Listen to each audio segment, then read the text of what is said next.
सरस का चैंपियन कौन? पाकिस्तान और न्यूजीलैंड के दरमियान फाइनल की दौड़ जारी है। पाकिस्तान की पहली बैटिंग 54 रन पर 3 विकेट्स गंवा दी। फखर जमान 10 रन बनाकर रॉकी की गेंद पर कैच आउट हुए। ब्रसवेल ने सऊद शकील को आउट किया। बाबर आजम के वनडे क्रिकेट में 6000 रन मुकम्मल। रिकॉर्ड बनाने में विराट कोहली को पीछे छोड़ दिया। बाबर ने हाशिम आमला का 123 इनिंग्स में 6000 रन का एजाज बराबर किया। कौमी टीम एक तब्दीली के साथ खेल रही है। मोहम्मद हसनैन की जगह फहीम अशरफ टीम में शामिल। कप्तान रिजवान ने कहा कि मैच जीतने के लिए पुरअज़्म है। कीवी कप्तान मिचेल सेंटनर ने कहा फाइनल जीतने के लिए हिकमत अमली के मुताबिक खेल रहे हैं। अरनई में कोल माइंस एरिया में मजदूरों की गाड़ी बारूदी मवाद से टकरा गई। लेविस के मुताबिक धमाके में 11 मजदूर जाँ बहक, 5 जख्मी हो गए। गाड़ी में सवार अफराद कान में कान करने जा रहे थे कि लाशों और जख्मियों को रूरल हेल्थ सेंटर शाहरुख मुंतकिल कर दिया गया है। सिक्योरिटी फोर्सेज और इंतजामी मुतल्लिका इलाके में पहुंच गए हैं। जाँ बहक और जख्मियों का ताल्लुक सवाद से बताया जा रहा है। सदर, वज़ीर आज़म और वज़ीर दाखिला मोहसिन नकवी की मसम्मत। मजदूरों के जाँ बहक होने पर गहरे दुख और अफसोस का इजहार। जख्मियों को इलाज मुआलजे की बेहतरीन सहूलियत फराहम करने का हुक्म। मोहसिन नकवी ने कहा कि मासूम लोगों को निशाना बनाने वाले दरिंदे किसी रियायत के मुस्तहिक नहीं। जाँ बहक मजदूरों के लवाहिकीन के गम में बराबर के शरीक है।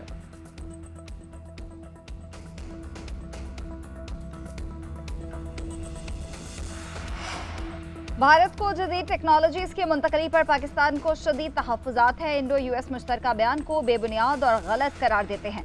मुश्तरका बयान में भारत अवामी हुकूक की पामाली का जवाब देने में नाकाम रहा। दहशतगर्दी से मुतासरा मुल्क के तौर पर पाकिस्तान दुनिया में अमन और इस्तेहकाम के फ़रोग़ का ख्वाहा है। तर्जुमान दफ्तर खारजा की हफ्तावार ब्रीफिंग शफकत अली खान ने कहा कि पाकिस्तान का दहशतगर्द मजीद तक़वियत देने का इरादा किया गया। लीबिया कश्ती हादसे के मुतासरीन के अहले खाना से इजहार अफसोस करते हैं।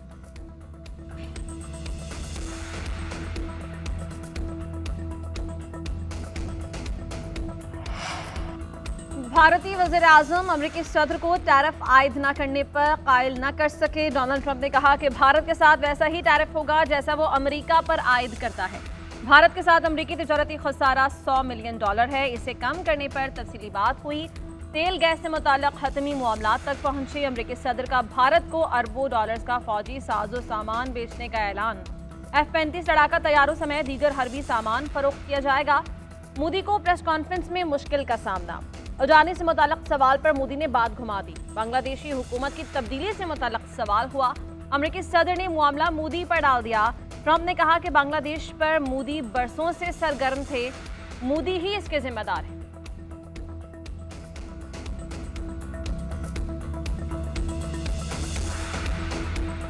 Judge, Supreme Court of Pakistan. I will discharge my duties. And perform my functions. Honestly. To the best of my ability. And faithfully. Supreme court के नए तैनात होने वाले जजेस ने हल्फ उठा लिया। चीफ जस्टिस याहिया अफरीदी ने जजेस से हल्फ लिया। Justice Aamir Farooq, justice Hashim Kakar, justice Ishtiaq Ibrahim ने हल्फ उठाया। Justice Shakeel Ahmed, justice Shafi Siddiqui, justice Salahuddin ने भी हल्फ उठाया। जस्टिस मियां गुल हसन औरंगजेब ने भी कायम मकाम सुप्रीम कोर्ट जज का हल्फ उठाया। तकरीब में जजेस, अटॉर्नी जनरल, लॉ अफसरान और अदालती अमले ने शिरकत की। Justice Sarfaraz Dogar Islamabad high court के कायम मकाम चीफ जस्टिस बन गए। सदर मुमलिकत आसिफ अली जरदारी ने जस्टिस सरफराज डोगर से हल्फ लिया। सिंध हाई कोर्ट के कायम मकाम चीफ जस्टिस जुनेद गफ्फार ने भी हल्फ उठा लिया। Chief justice Peshawar high court Atiq Shah और बलोचिस्तान हाई कोर्ट के कायम मकाम चीफ जस्टिस एजाज सवाती ने भी हल्फ उठा लिया।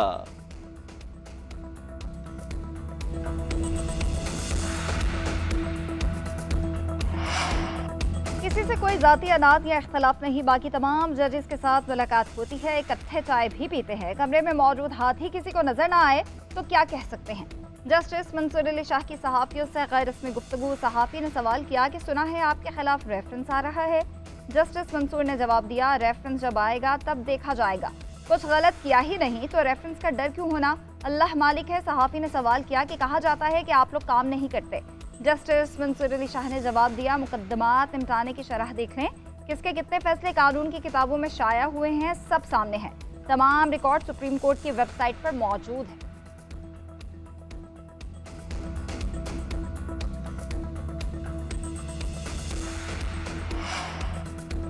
हुकूमत का जजेस के खिलाफ रेफरेंस भेजने का कोई इरादा नहीं। सेनेटर इरफान सिद्दीकी ने कहा सियासतदान तो वॉकआउट और बायकॉट करते हैं, लेकिन जज साहिबान का वॉकआउट और बायकॉट करना कभी नहीं देखा।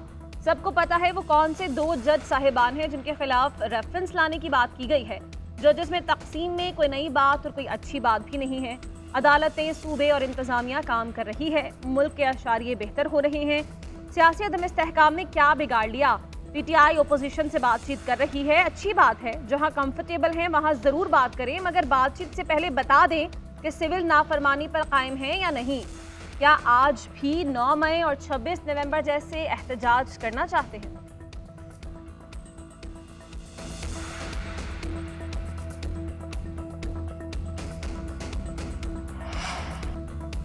इस्लामाबाद हाई कोर्ट जजेस की सीनियरिटी के मसले में सियासत कोई बू आ रही है। लाहौर हाई कोर्ट के जूनियर जज इस्लामाबाद हाई कोर्ट में सीनियर हो गए। 26वीं आईनी तरमीम में खामियां हैं। सेनेटर अली जफर का ऐवान में इज़हार ख्याल, कहा सीनियरिटी के मामले पर सियासत नहीं होती, इंसाफ होता है। आपने तबादले किए गए जजेस को मुतनाज़ बना दिया है, लोग इन पर उंगलियां उठाने लगे हैं। IMF को हक नहीं पहुंचता कि वो अदालती मामलात में जाए। मौजूदा हुकूमत ने अदालती खुद मुख्तारी और साख को नुकसान पहुंचाया है, लोगों से आईनी हक छीने जा रहे हैं। पीका एक्ट के नाम से एक बॉम्ब फेंका गया, अगर कोई इख्तलाफ करेगा तो उसे जेलों में भेजा जाएगा। पीका की बुनियाद रखकर आप नफरतों के सौदे कर रहे हैं।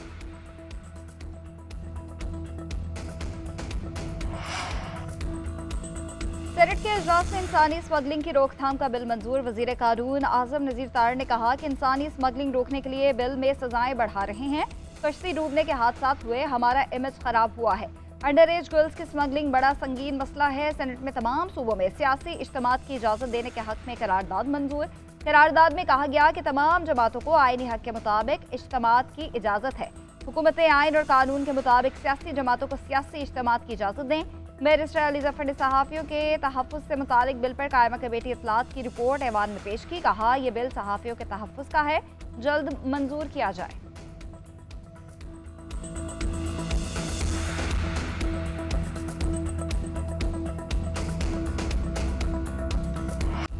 पीटीआई मेंबर्स को असेंबली में बोलने नहीं दिया जाता। हमने हर बार कोशिश की कि ऐवान की कार्रवाई चलती रहे। चेयरमैन पीटीआई बैरिस्टर गौहर ने कहा कि मुज़ाकरात के लिए कमेटी बनी, हुकूमत ने राह फरार इख्तियार की। बानी पीटीआई ने कौम की नुमाइंदगी करते हुए संजीदा खत लिखा। आमिराना रवैया रखने वालों के साथ जमहूरी रवैया नहीं रखा जा सकता।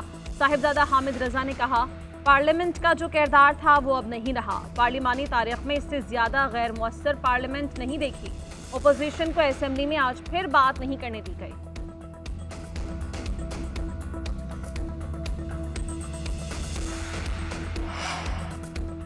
मुझे क्यों निकाला? पीटीआई से निकाले गए शेर अफजल मरवत का पार्टी रहनुमाओं से सवाल। कौमी असम्बली आमद पर हुकूमती अरकान ने डेस्क बजाए। स्पीकर ने मुस्कुराते हुए कहा कि इनको मरवा न देना। शेर अफजल मरवत ने कहा कि आइंदा हुकूमती गैलरियों से ऐवान में आया करूंगा। बैरिस्टर गौहर की तरफ इशारा करके हुकूमती अरकान से बातचीत, कहा आप भी मेरा साथ दें। हनीफ अब्बासी ने जवाब दिया हम आपके साथ हैं, पीटीआई में वापस भिजवाएंगे। हुकूमती अरकान के जालिमों हिसाब दो, मुरव्वत को हिसाब दो के नारे। असद कैसर और बैरिस्टर गौहर की शेर अफजल मरवत को चुप कराने की कोशिश। हुकूमती बेंचों से शेर अफजल मरवत की बातों पर कह कहे गूंजते रहे। बानी पीटीआई का आर्मी चीफ को खत तरले की आखिरी हद है। खत का मुफस्सल जवाब वसूल कुनिंदा की जानिब से आ चुका है। जिनको खत लिखा गया उन्होंने कहा कि मैं इस खत को पढ़ूंगा भी नहीं। अगर खत वसूल कुनिंदा नहीं पढ़ेंगे तो वजीर आजम भी नहीं पढ़ेंगे। स्पीकर पंजाब असम्बली मलिक अहमद खान की असम्बली के बाहर मीडिया से गुफ्तगू, बोले खत उन्हीं खतूत की एक कड़ी है जब इनकी सूबों में हुकूमत थी। वजीर खजाना शौकत तरीन को मुल्क को डिफॉल्ट करवाने पर तुले हुए हैं। आज इनके हालात देख लें। उमर अयूब अब IMF को खत लिख रहे हैं। बानी पीटीआई और उनके हवारी की हरकतों पर परेशान हूँ कि आखिर इनका एजेंडा क्या है।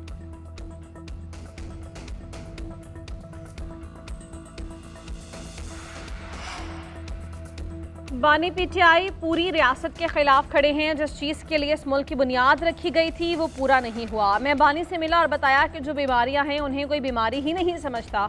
बानी से कहा कि आपकी सिक्योरिटी और हसद की वजह से लोग तबाह हो रहे हैं। वजीर आला अली अमीन गंडापुर का स्पोर्ट्स गाला की तकरीब से खिताब।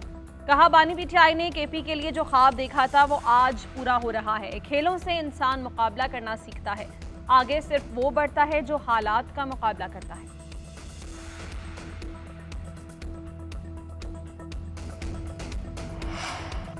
तुर्की के सदर रजब तैयब एर्दोगान की जानिब से वज़ीर आज़म को इलेक्ट्रिक गाड़ी का तोहफा। शहबाज शरीफ ने तुर्की के सदर के हमरा गाड़ी भी ड्राइव की। दोनों रहनुमाओं के दरमियान खुशगवार माहौल में बातचीत हुई। वज़ीर आज़म ने गाड़ी का तोहफा देने पर तुर्क सदर का शुक्रिया अदा किया।